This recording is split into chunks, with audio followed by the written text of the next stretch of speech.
Hi, I'm Dane from Dane's Kitchen and welcome to my kitchen. Today we are making a delicious blueberry galette with a homemade rough puff pastry.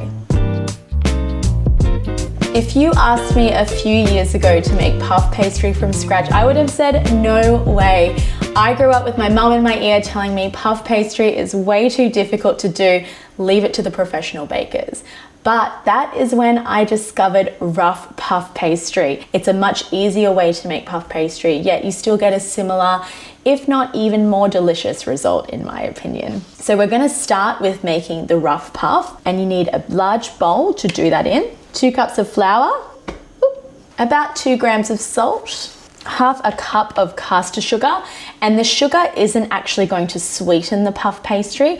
It's there so when it cooks, it gets nice and brown in that caramelized color. You can add a little bit more sugar if you like, if you do want to have that sweet flavor come through, but there's a lot of sugar in the blueberry filling, so I don't think it's necessary.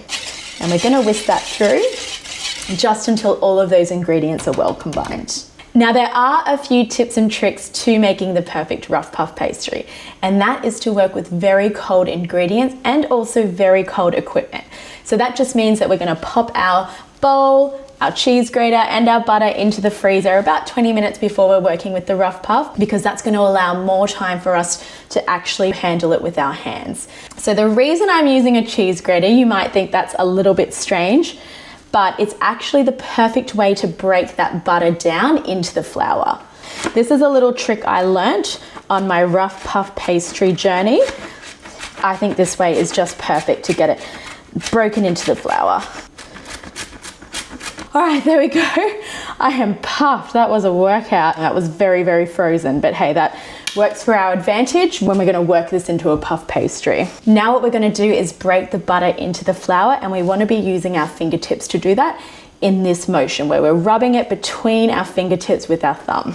So just working it through like that, because that's gonna give you those beautiful buttery streaks in your puff pastry when you're rolling it out. And we're looking for a pebble-like texture, till you kind of get something like this. All right, that's looking very good to me. Now we're gonna make a well into the center, and we're gonna pour very icy cold water into it and then bring it together with a fork. We've got our icy water, and it's important that that water is icy, icy cold. So we're gonna start with doing about 6 tablespoons, which is roughly a 1/4 cup of water. I'm gonna grab a fork, and we're gonna bring it together with a fork. So basically what we're trying to do here is dampen most of the flour with that water. And it's better to start with less water than more, because if you have a dough that's too wet, it's not going to be great to work with. We can always add more, we can't take away. And as you can see, that flour is getting damp, but not overly damp. It's going to be quite a shaggy dough, but that's what we're looking for. So just start grabbing it together, and you'll see there's a lot of shaggy flour bits still that aren't sticking. That's okay. I'm gonna empty that one, put it over here, and I'm gonna add a little bit more water in here. I think we'll do 3 tablespoons. So you want it to hold like this. It doesn't have to be holding perfectly together, because as I said, we want it to be shaggy. And then we are just gonna work this into a really, really rough ball. I'm just applying a little bit of pressure on the palm of my hands. And now I'm gonna wrap it in plastic wrap, or if you have some sustainable wrapping, that will work as well. And I'm gonna pop it in the fridge for a minimum of 1 to 2 hours, but ideally overnight, just to let that rest and to help distract from that gluten development. So this is a dough that I actually prepared last night. Now it's gonna be quite cold, the dough. So I'm just gonna grab my knife, cut it in half, and you'll see that we've got these beautiful, chunky, buttery parts in there. So I'm just gonna wrap this guy up again, because we don't need him. And I think I'm gonna put this one in the freezer. I can't see myself making a galette in 2 days' time. But I do use this rough puff pastry for so many recipes. In my cookbook, garlic, olive oil, and everything else, I've used it to make a quiche, to make a mushroom pie, and to make a caramelized onion and goat's cheese galette. So there are multiple uses for it. It doesn't have to just be this recipe, but this is my favorite because it's the easiest to do. Now, because this has been resting overnight, it's quite firm. I'm just gonna sprinkle it actually with a little bit of flour, because we don't want it to stick to our board. We want to be able to work with it. I get my rolling pin, just give her a bit of a bang, just until it's soft enough so we can roll it out, which I think that's probably good enough.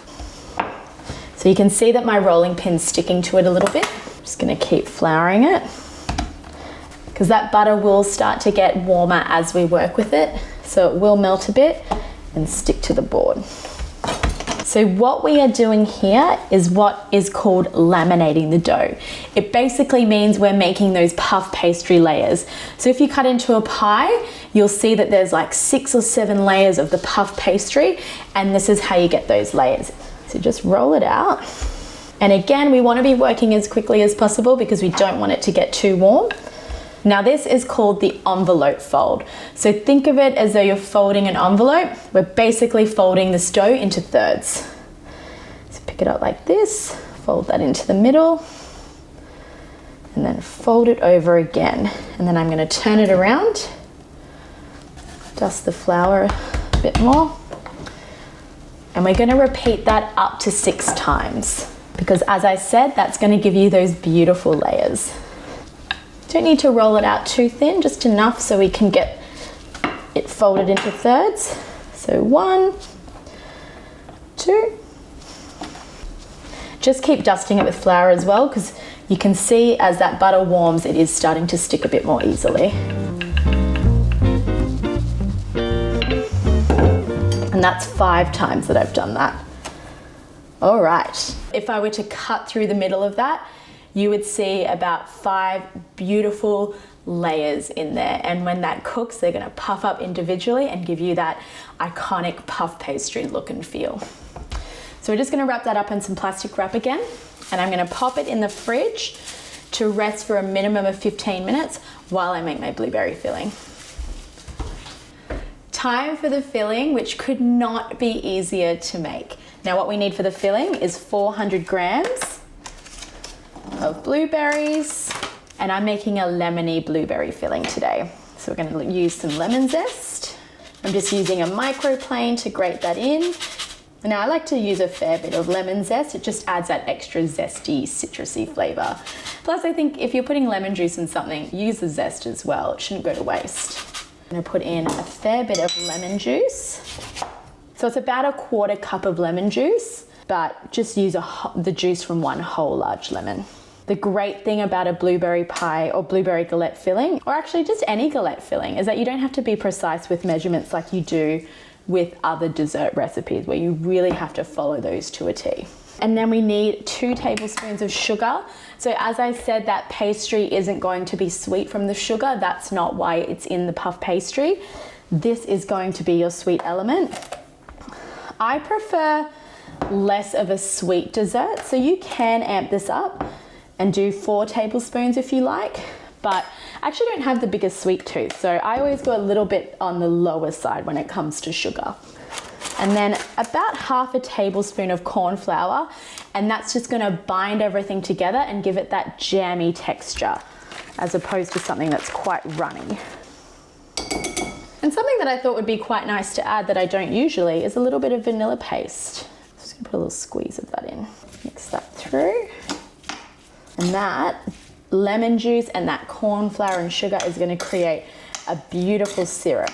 Now I'm going to set that to the side and leave those juices to come out of those blueberries and create a beautiful syrup while I roll out my puff pastry for the base of the galette.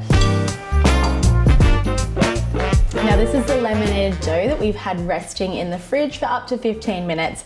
You can leave it a little bit longer if you like. That's not going to make a huge difference. So I'm just going to flour my bench again because we're going to roll that out into our galette base now. Now actually, oh, it's very cold, but I actually like to shape it into a bit of a ball as well because we're going to be doing a circular galette. So you want to roll this out till it's about maybe like 1 centimeter thick, and just keep moving it around so you get that even circle shape. But what I love most about galettes is kind of the more rustic, the better. You don't want that perfect looking circle pie that you get in a bakery or a pastry shop. You kind of want it to look like something that you've made at home. This is way more square than I would like, but that's okay. Don't want it too thin or it can get some holes and tear a little bit.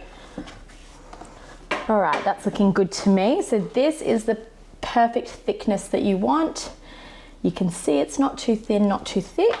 And a little trick is you want to assemble your galette filling on the baking tin that's been pre-lined with baking paper. Otherwise, when it's all assembled and it's got its filling in it, it's going to be really hard to transfer it to that baking tray.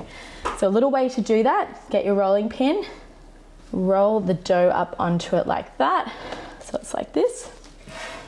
Grab your pre-lined baking tray and just unroll the dough.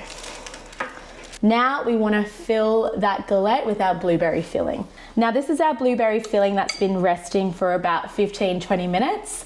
And as you can see, look at that beautiful, thick, syrupy jam that's created. And that's the exact consistency that we're looking for, just so it creates a jam-like texture. Now we're just going to start filling that into the middle of the galette. And we want to leave about maybe like a 2-4 centimeter border so we can fold it over. And it doesn't matter if it piles up a little bit in the center, that's perfectly fine. And now we're going to fold our galette.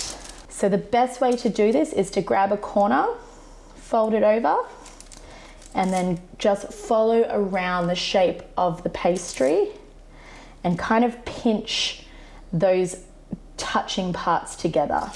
See how I'm folding it over like that? And then this is our final part. Oh, look how cute it is. And I'm just getting my hands and I'm kind of smushing it, which, you know, is the technical pastry term, just so that pastry sticks together, and I'm just shaping it into a bit more of a prettier circle shape. Now we're almost done. You can see how easy that is. We're just going to brush the dough with an egg. That's going to give it that beautiful golden color, as well as the sugar that's already in the pastry. And now one final touch is I'm going to get some brown sugar and sprinkle it onto here. And that's going to flavor that pastry with the sweetness that it's lacking. And there you have it. This just needs to go in the oven now for about 20 to 30 minutes. And then it will come out, we'll leave it to rest, pop some ice cream on it, and it's going to be perfect. We've pulled that galette out of the oven and I've let it to sit for 15 minutes because that allows all those juices, those delicious blueberry and lemon juices, to solidify and create that thick, syrupy, jammy texture that we're looking for. And now for the final touches, we're gonna scoop a big scoop of vanilla ice cream on there. And I love how like it melts away into that warm galette. I've got a sharp knife, we're gonna cut into it. And you just want to cut it like you would a pizza. Oh, yummy. And there you have it, a beautiful blueberry galette. So easy to make. That rough puff pastry is so much more simple than making a traditional puff pastry. It's perfect for the home cook, or the perfect treat to take on a picnic. I love wrapping this up and bringing it to a picnic with friends. Now, time to dig in.